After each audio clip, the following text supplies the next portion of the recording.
Šiandien kalbu dėl to, kadangi esu savo autorinio žaidimo, transformacinio žaidimo Taro vartai transformacija autorė. Mano žaidimas yra sukurtas Taro kortų pagalba ir jame atsispindi Taro kortų simboliai, kurie atspindi žmonių gyvenimus. Žaidimas yra kelias į žmogaus sielą.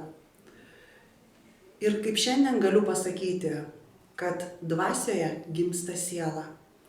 Todėl šitą žaidimą aš rekomenduoju visiems sužaisti ir pamatyti, kur yra žmogaus blokai, kuriuose žmogus yra sustingęs.